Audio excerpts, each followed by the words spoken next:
Halo, kembali lagi di channel Fatimah Sadia. Hari ini bicara tentang logika Fatimah mempertanyakan ceramah Ustadz Adi Hidayat tentang bagaimana nasib kedua orang tua Nabi yang pernah kita bahas beberapa waktu lalu. Karena Ustadz Adi Hidayat sekarang membahas soal pengampunan dosa pada orang yang sudah mati. Sayangnya tidak suka dipertanyakan soal dosa orang tuanya Nabi dalam kubur yang tidak bisa diampuni, walaupun yang berdoa itu adalah Muhammad sendiri. Ketika seorang anak beristighfar untuk bapaknya, ibunya yang ada di alam kuburnya, farufi'at lahu darajah, diangkat di alam kuburnya satu derajat. Maka dia bertanya, mayatnya bertanya, ya Rabb ma hadhihi, ya Allah saya nggak biasa, kok saya diangkat di alam kubur ini? Kenapa saya diberi cahaya? Dijawab kemudian oleh Allah, hadhihi istighfarun, ini kalimat permohonan ampun yang dimohonkan oleh anakmu untukmu saat ini. Tuh kan Tat, gimana bisa begitu? Katanya nggak boleh dipertanyakan nasib orang tua Nabi di alam kubur. Tapi barusan Ustadz mendongeng cerita kalau orang tua umatnya Muhammad bisa dilebur dosanya hanya modal doa dari anak-anaknya. Mari kita flashback ke ceramah Ustadz sebelumnya. Kalau Anda ingin belajar tentang sesuatu atau bahkan ingin bertanya, hindari pertanyaan-pertanyaan yang tidak ada esensinya, yang tidak ada manfaatnya. Jadi jangan pernah kemajukan pertanyaan-pertanyaan yang sebenarnya hubungannya nggak ada dengan masalah kita. Ini saya sering perhatikan ya, saya cuma di Indonesia lihat yang seperti ini nih. Ya, selama kami di luar nggak pernah kami saksikan begini. Ya, saya amati seringkali ada pertanyaan-pertanyaan yang diajukan. Ya, kemudian bertanya pada sesuatu yang para ulama pun menjaga itu supaya tidak tersebar di awam. Seperti pertanyaan begini misalnya, di mana orang tua Rasulullah? Apakah di surga atau selain daripada itu atau di neraka, gitu kan? Terus saya seringkali mendengar kalimat-kalimat itu ditanyakan. Padahal itu dari dulu dijaga oleh para ulama supaya nggak banyak didiskusikan di awam, nggak ada hubungannya.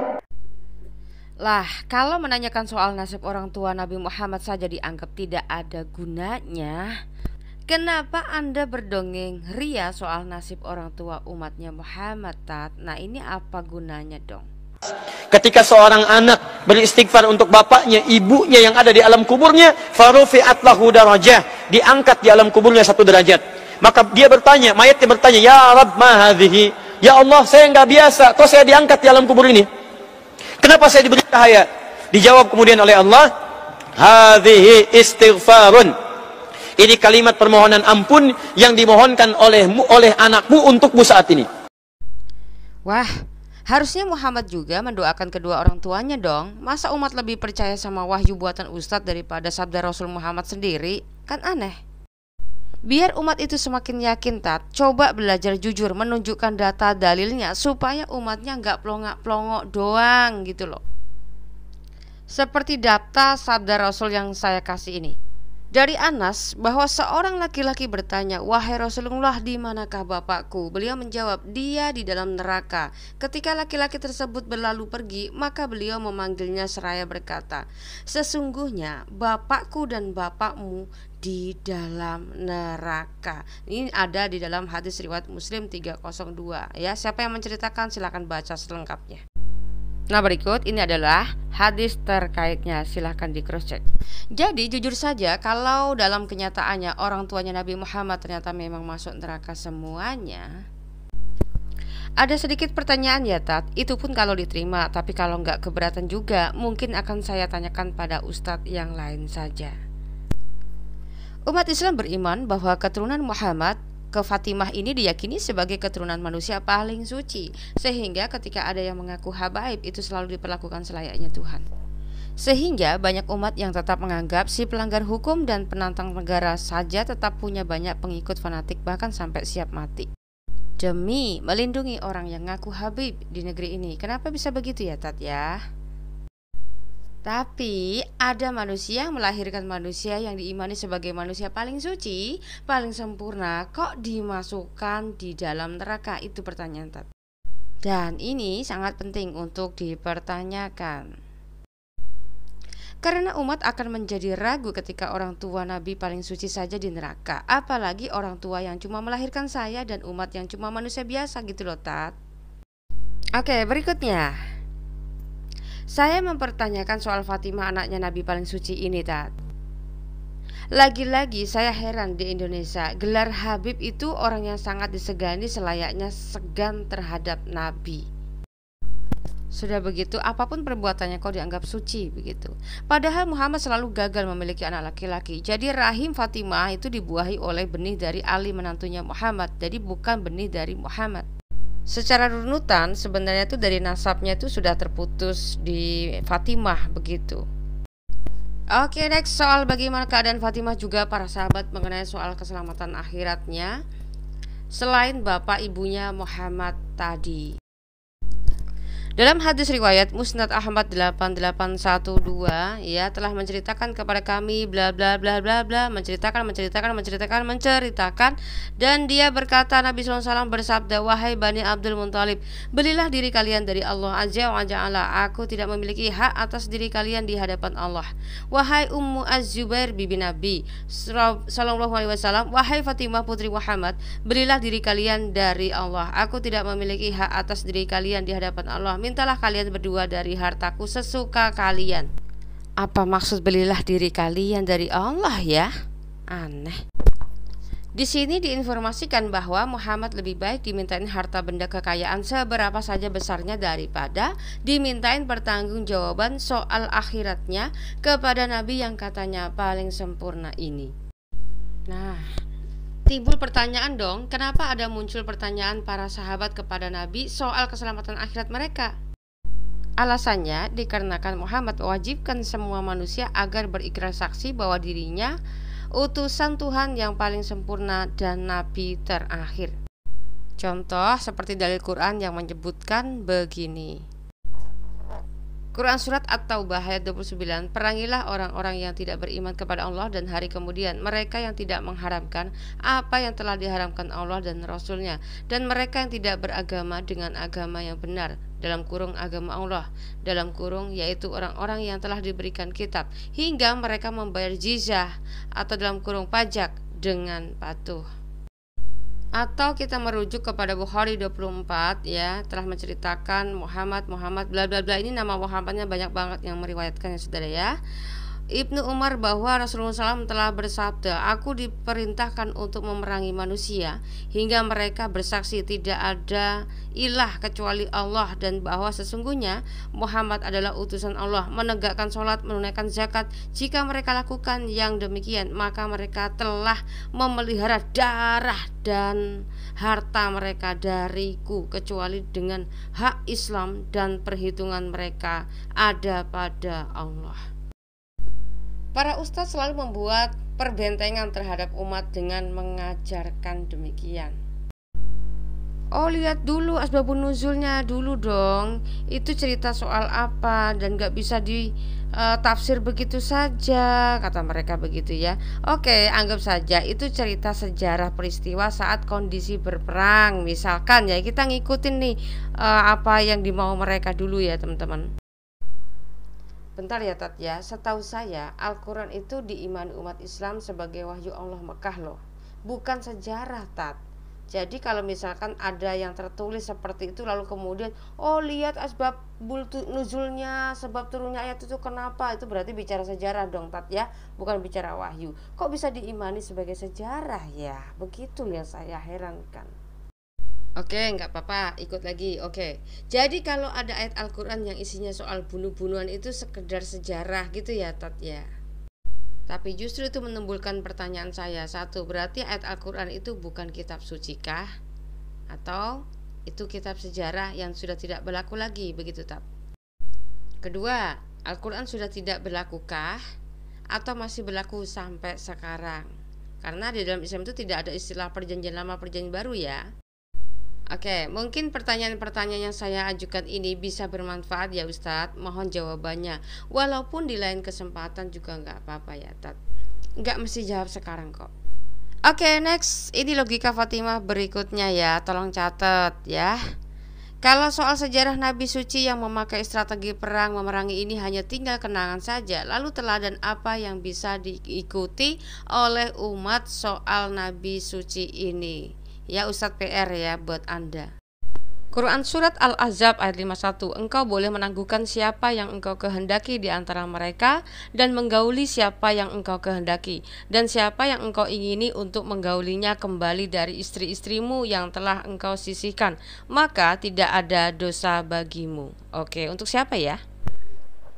Nah, pertanyaannya Tat, kalau dalil seperti ini masih berlaku atau tidak Tat? Atau sama juga tinggal sejarah kenangan saja?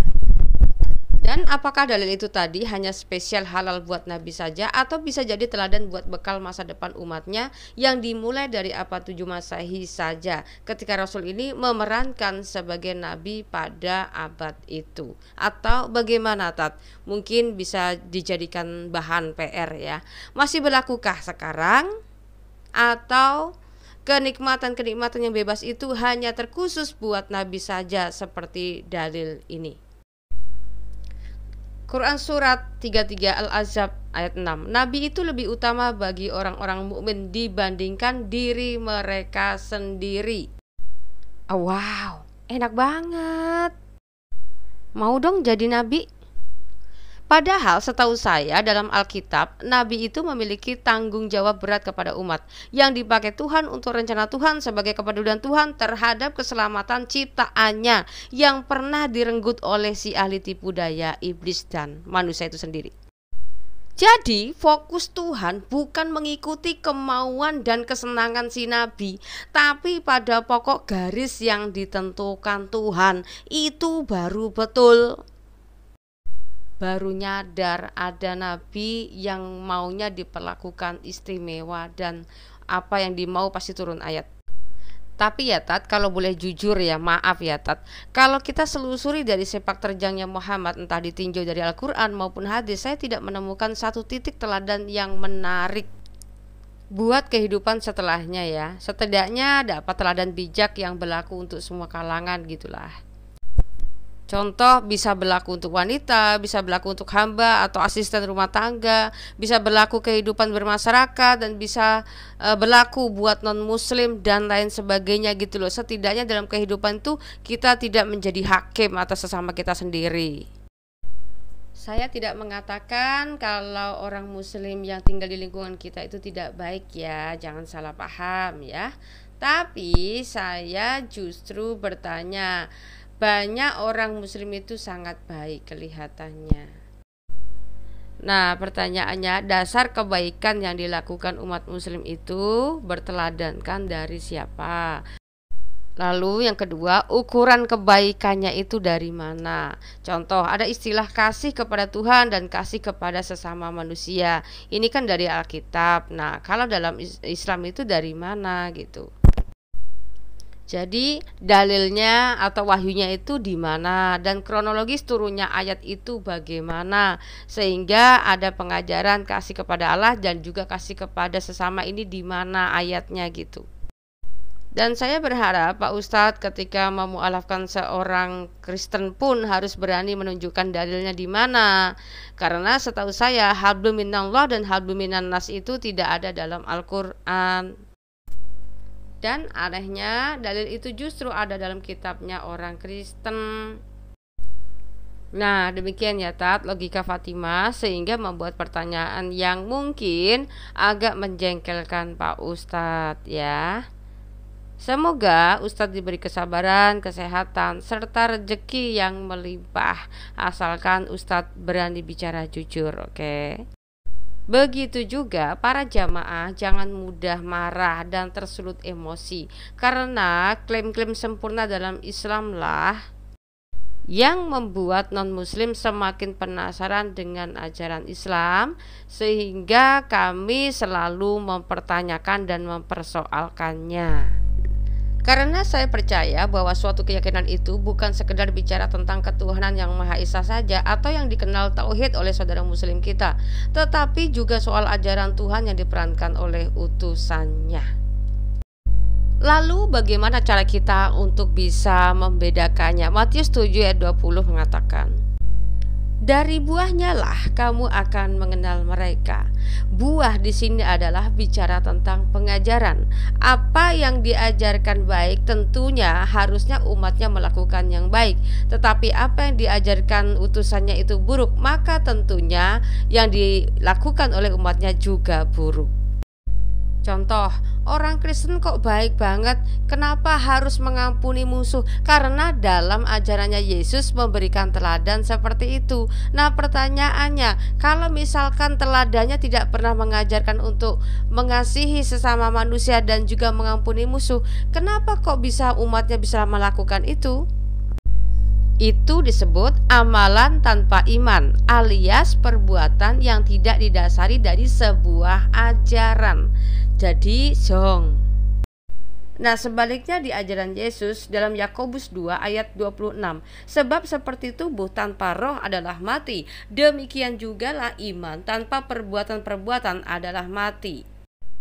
Artinya ketika dia berbuat itu punya dasar ajarannya dan juga teladannya sudah diberikan oleh Yesus. Seperti yang sudah saya sampaikan tadi, bicara tentang kebenaran itu bukan masalah membahas tentang ketuhanan yang esa doang, tetapi harus memberikan suatu teladan pengajaran bagaimana sikap kita kepada sesama, sikap kita kepada musuh dan lain sebagainya. Yakobus 2 ayat 19, engkau percaya bahwa hanya ada satu Allah saja itu baik, tetapi setan-setan pun juga percaya akan hal itu dan mereka gentar. Dan sebagai penutup, ada beberapa bagian firman Tuhan untuk dijadikan pelita bagi kita dan terang bagi jalan kita. Saudara-saudara, memang kamu telah dipanggil untuk merdeka, tetapi janganlah kamu mempergunakan kemerdekaan itu sebagai kesempatan untuk kehidupan dalam dosa, melainkan layanilah seorang akan yang lain oleh kasih. Sebab seluruh hukum Taurat tercakup dalam satu firman ini, yaitu kasihilah sesamamu manusia seperti dirimu sendiri. Sebab kalau seorang menyangka bahwa ia berarti, padahal ia sama sekali tidak berarti, ia menipu dirinya sendiri. Baiklah, tiap-tiap orang menguji pekerjaannya sendiri, maka ia boleh bermegah melihat keadaannya sendiri dan bukan melihat keadaan orang lain. Hai manusia, telah diberitahukan kepadamu apa yang baik, dan apakah yang dituntut Tuhan daripadamu selain berlaku adil, mencintai kesetiaan, dan hidup dengan rendah hati di hadapan Allahmu. Saksi yang setia tidak berbohong, tetapi siapa menyembur-nyemburkan kebohongan adalah saksi dusta. Jauhilah orang bebal, karena pengetahuan tidak kau dapati dari bibirnya. Mengerti jalannya sendiri adalah hikmat yang cerdik, tetapi orang bebal ditipu oleh kebodohannya. Orang bodoh mencemoohkan korban tebusan, tetapi orang jujur saling menunjukkan kebaikan. Siapa menghina sesamanya berbuat dosa, tetapi berbahagialah orang yang menaruh belas kasihan kepada orang yang menderita. Oke, Tuhan Yesus memberkati.